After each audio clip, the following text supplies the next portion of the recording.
Mega Noticias con Paco Ramírez.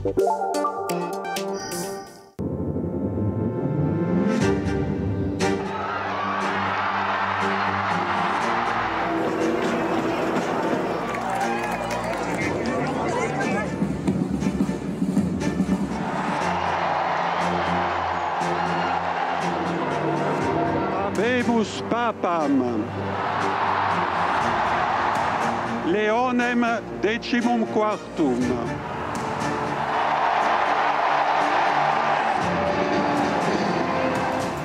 Y en modo particular a mi querida diócesis de Chiclayo en el Perú. Papam Robert Francis Prevost, Papa León XIV, es el primer norteamericano en la historia en ser elegido obispo de Roma. Nacido en Chicago, nacionalizado peruano, este agustino rompió rápido la división y unificó al Consejo Cardenalicio. Logró el consenso en solo 4 votaciones, 3 fumatas. Llegó al balcón de la Basílica de San Pedro para robarse de inmediato sonrisas, aplausos, lágrimas de una Grey esperanzada en su nuevo papa.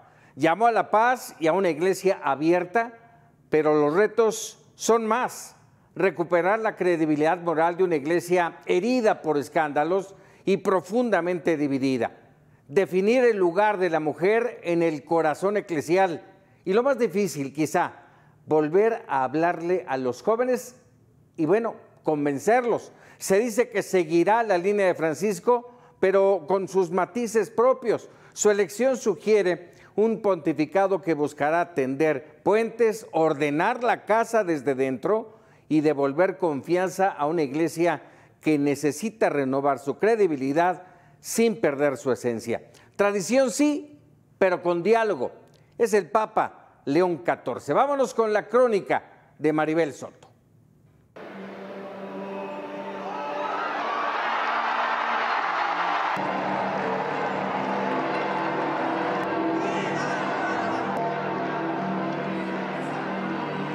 La fumata blanca sobre la Capilla Sixtina y el repique de campanas anunciaron al mundo que el sucesor de San Pedro había sido electo.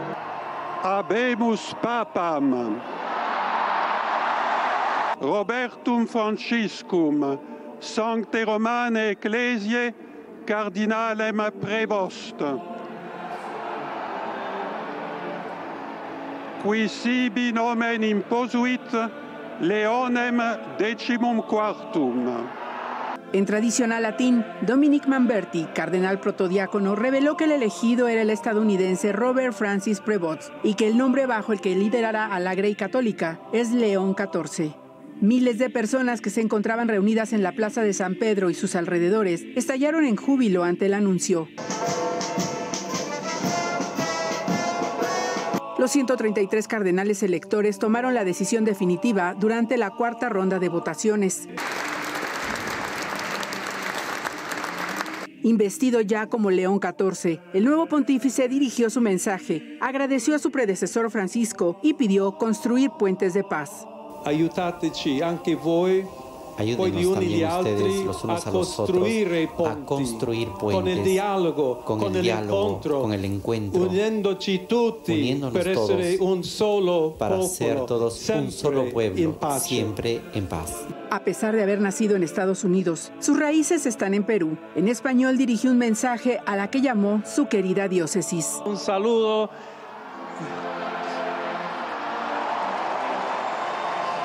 a todos aquellos, y en modo particular a mi querida diócesis de Chiclayo en el Perú.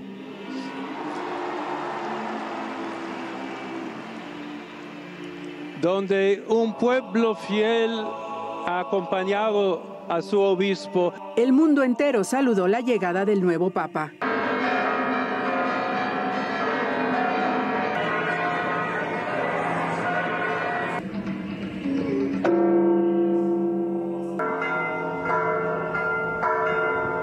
La Conferencia del Episcopado Mexicano confió en que León XIV, pontífice número 267, cumplirá con fidelidad la misión que la Iglesia y el mundo necesitan en este momento de la historia.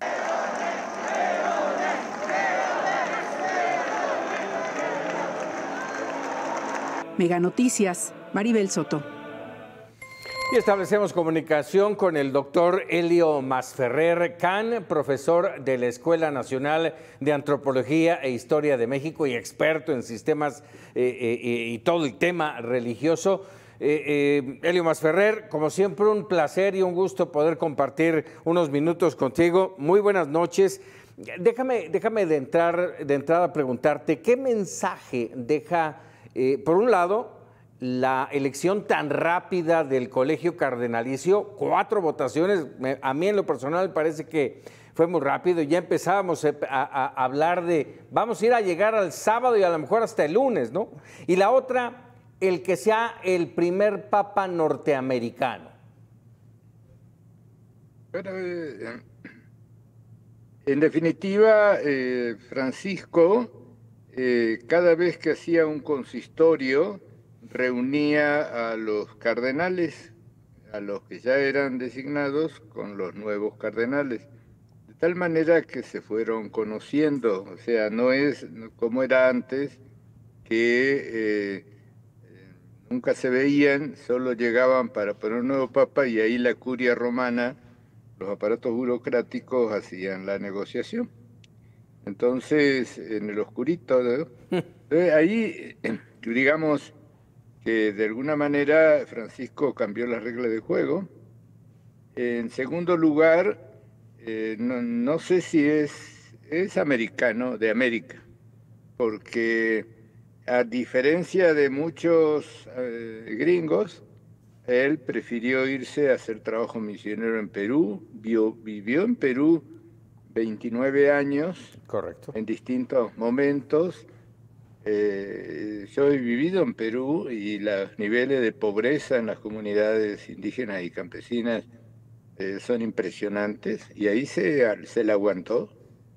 Entonces estamos hablando de una persona con un profundo compromiso misionero que además se naturaliza peruano, ¿sí? Entonces es peruano, o sea, americano por nacimiento, peruano y latinoamericano por convicción. Exacto. Entonces, ¿por qué se lo dejamos a los gringos? Oye, Helio, déjame preguntarte, a ver, hablaba yo hace un momento al arrancar el noticiero de que pensamos que va a dar continuidad al trabajo renovador del Papa Francisco, pero con sus propios matices, incluso con sus diferencias. ¿Cuáles serían esas diferencias?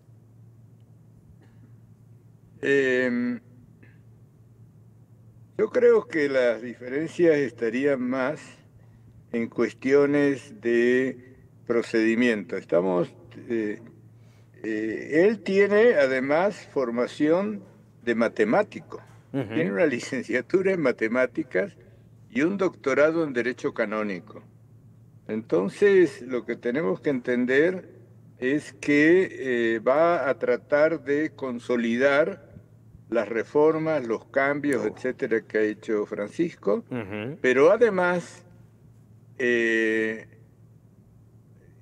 un aspecto simbólico que es muy importante, porque en la toma cuando aparece al público por primera vez, Francisco se había presentado sin ese pectoral de oro rojo, sí, que es un símbolo del Papa, y en cambio él ahora sí se presentó. O sea, y además reivindica a León XIII, su antecesor, y no a Francisco, ni a Juan Pablo, ni a Juan XXIII, ni Pablo VI.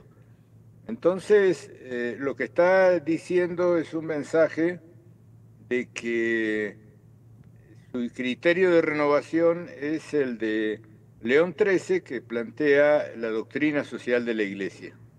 Esto es un juego de matices importantes, porque de alguna forma está mandando un mensaje que ya no va a ser la teología del pueblo que proponía Francisco, sino que más bien se va a referir a la doctrina social de la Iglesia. En términos, podríamos decir, teológicos, tiene sus matices muy concretos. Y de alguna forma es un agustino, el otro era un jesuita. Los jesuitas son una orden militar y a veces Francisco parecía guerrillero de la fe, ¿no? En cambio, los agustinos son gente, podríamos decir, más estructurada, pero de alguna manera estamos hablando de que él era el que llevaba nada menos que el dicasterio de los obispos, o sea, la designación de... Hay 5.700 obispos en el mundo.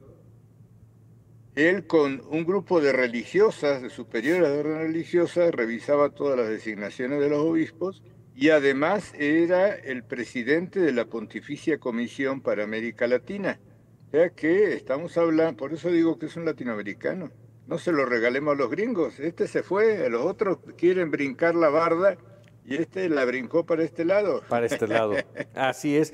Esto que mencionas, Helio, fortalece, evidentemente fortalece y va a fortalecer su papado con todos esos, vamos a decirlo así, con todos esos obispos apoyando. Tiene retos interesantes, yo voy a marcarte, hay muchos, lo mencionaba, tan solo la misma división de la Iglesia Católica que tiene que trabajar en ella, en reconstruirla, en renovar y jalar Grey hacia el catolicismo, el papel de la mujer tan complicado para el Vaticano y el tema de los jóvenes. Este es un papa joven que pretendidamente podría ser un papado largo, pero tiene que acercarse a los jóvenes. Sí, ahora hay que hacer algunas precisiones. Quienes lo critican desde dentro de la Iglesia, que ya criticaban a Francisco, son los que fueron derrotados históricamente, porque los templos están vacíos. Imagínate qué ejemplo de vida cristiana te da el cardenal Norberto Rivera, que pide que le devuelvan 1.200.000 pesos que pagó de impuestos por comprar 2 departamentos en la Torre Mítica. O sea, es un escándalo, ¿no? Entonces, esa iglesia nadie la quiere, solo ellos se quieren a sí mismos, ¿no es cierto? Entonces, ahí, de alguna forma, digamos, esos se tiraron solos por la ventana. El asunto está en consolidar la obra de Francisco, porque Francisco, te decía, es un guerrillero de la fe. Él va y se lanza contra el clericalismo, critica a los obispos que no están con la gente, bla, bla. Pero ahora, este es un doctor en Derecho Canónico, aparte de matemático. Y entonces, como de Derecho Canónico, ahora él tiene que formalizar todo eso que hizo Francisco. Ya tiene que darle forma, estructurarlo, etcétera. Por ejemplo, los obispos norteamericanos respaldan a Trump. Él les mandó una carta regañando a los obispos norteamericanos y exigiéndoles que criticaran la política migratoria de Trump, y no les tomaron en cuenta. Entonces ahora él es el Papa, ¿no? Vamos a ver de qué cuero salen más correas, Helio.